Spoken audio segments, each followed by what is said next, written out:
Bonjour et bienvenue à la naissance du Leads, l'émission grâce à laquelle les agences design et stand n'auront plus aucun secret pour vous.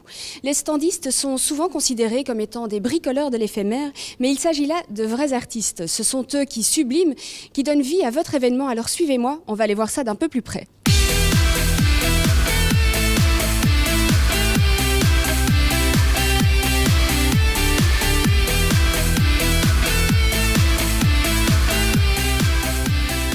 Ah, Fabrice, je t'attendais. Prends place. Dis donc, la naissance du Lead, ça se fête, hein? Ça se fête, c'est aujourd'hui. C'est son premier jour, après 1 an de gestation. Aujourd'hui, c'est le premier jour du Lead, c'est le jour 4 septembre. C'est une date très importante, mais qu'est-ce qui t'a donné l'idée, l'envie de créer le Leads? D'abord, ça fait quelques années que je travaille dans la profession et je trouvais qu'on était seul et isolé. Et surtout, je trouvais que cette profession n'était absolument pas reconnue et peu représentée finalement en tant qu'agence de design. Le métier de standiste, pour toi, ça représente quoi?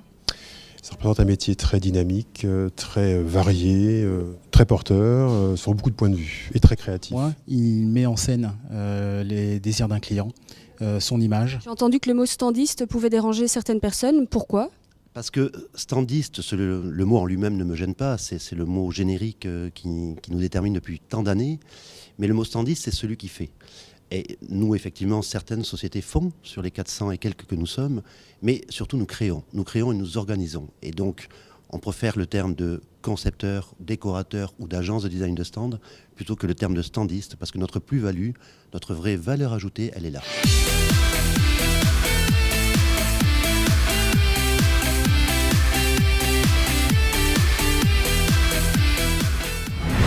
J'imagine que le métier a beaucoup évolué aussi avec les années. Alors aujourd'hui, si tu pouvais donner un nouveau terme, inventer un nouveau nom pour ce métier-là, tu dirais quoi? Nous sommes vraiment des designers. Agence de décoration, designer. On a parlé de design de stand, on parle d'architecture éphémère. On pourrait simplement parler de stand et de design. C'est le nouveau terme, retenez-le. Aujourd'hui, ils sont stand designers.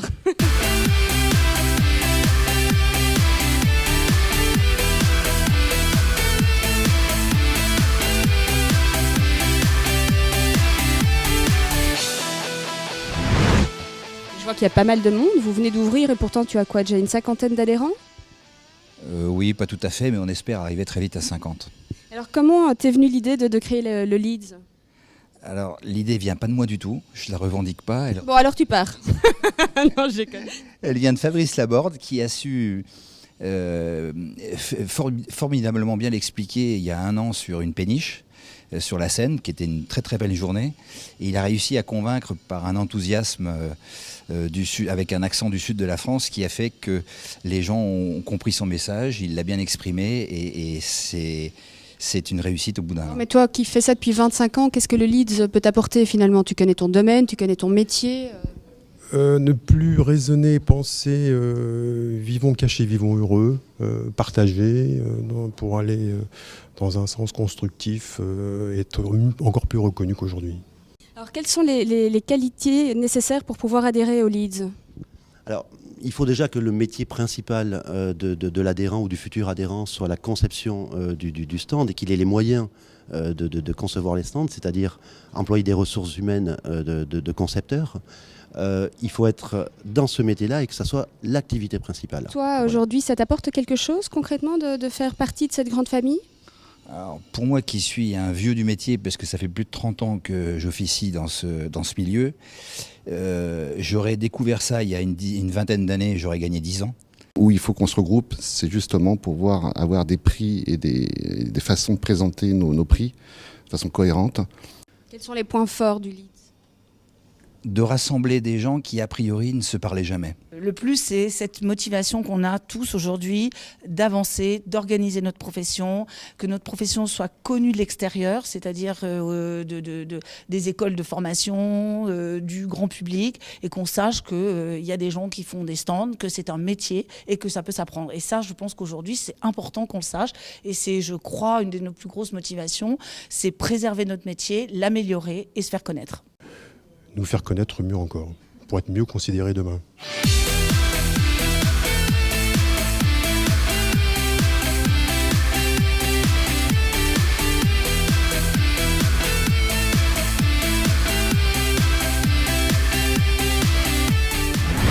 devais convaincre tes amis qui ne sont pas encore membres du Leeds, tu leur dirais quoi?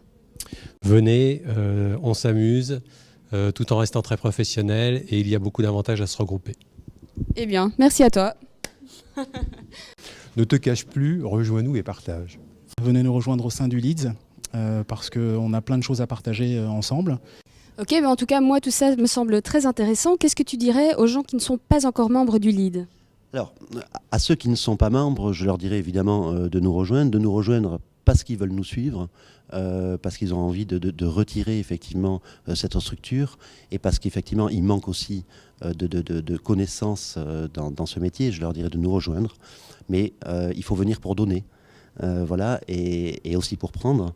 Mais c'est vraiment un partage. Le Leeds est un partage d'expérience, et de cette synthèse et de ce partage d'expérience, on en fait une thèse et on en fait une règle. Donc il faut venir en ayant envie d'apprendre, et il faut venir en ayant envie de donner. Malheureusement, il est déjà l'heure de se quitter, mais la bonne nouvelle, c'est que vous pouvez nous retrouver sur leeds-france.fr, le site de l'association qui répondra à toutes vos questions. Alors je vous dis à très bientôt. Bye!